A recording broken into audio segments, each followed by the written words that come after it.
For several decades, Iran has regarded the United States and Israel as principal threats to its theocratic regime. Following the 1979 revolution, the newly established Islamic Republic designated the United States as the Great Satan and Israel as the Little Satan. Iran perceives Israel not only as an obstacle to the establishment of a Palestinian state, but also as a real security threat due to its nuclear capabilities and military superiority.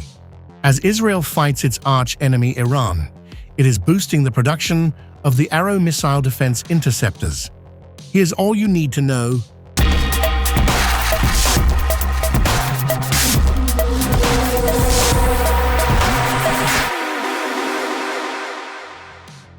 The initiative to enhance Arrow missile production was developed in response to missile assaults on Israel originating from Iran and Yemen, notably including an Iranian missile strike on a residential building in Haifa on April 5th.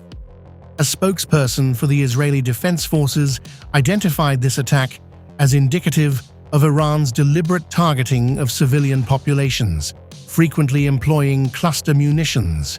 The Arrow system forms the top layer of Israel's multi-tiered air defense network.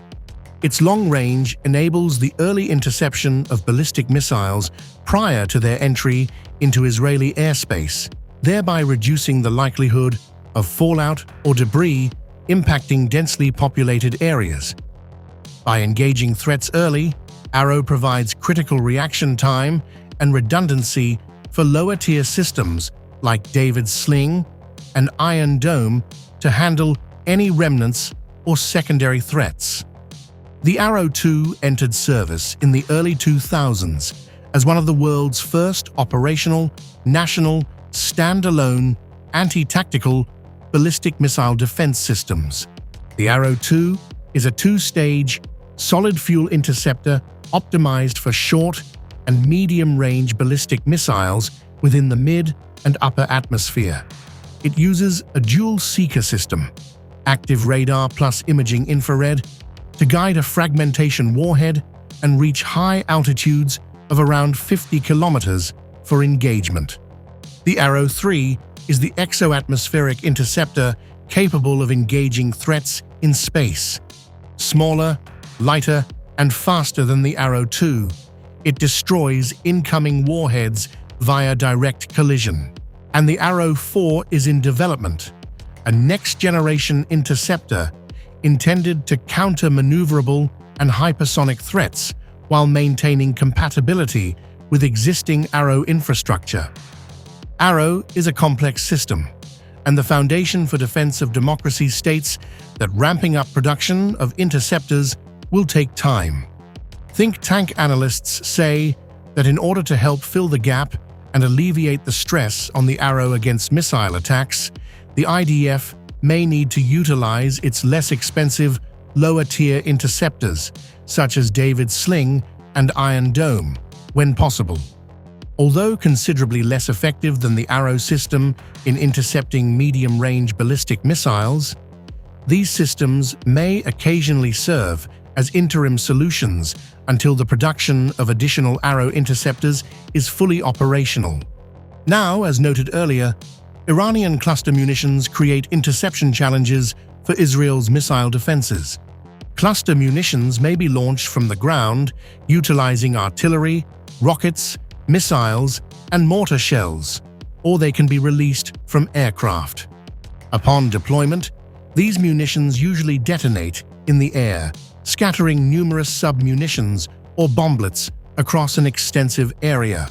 A significant number of these sub-munitions do not detonate upon first impact, resulting in unexploded ordnance that can cause indiscriminate harm and fatalities akin to landmines, persisting for years until they are located and neutralized. Iran and Israel declined to join a 2008 international ban on the production, stockpiling, transfer, and use of cluster bombs that has been signed by around 111 countries and 12 other entities. Civilian casualties during conflict often occur because cluster munitions scatter huge numbers of explosive submunitions over very large areas. As per the International Committee of the Red Cross, some models discharge hundreds of submunitions over more than 30,000 square meters of territory. Since these submunitions are generally free-falling, various factors, such as human error and wind, can cause them to strike well outside the intended target area. Moreover, a significant quantity of submunitions frequently do not explode as designed, resulting in the contamination of extensive regions with perilous unexploded ordnance. The existence of these munitions renders agricultural activities hazardous and obstructs the rebuilding and advancement of essential infrastructure, including roads, railways, and power facilities. The process of removing unexploded submunitions post-conflict is often fraught with challenges and risks. Indeed, some nations have been confronting this issue for many years.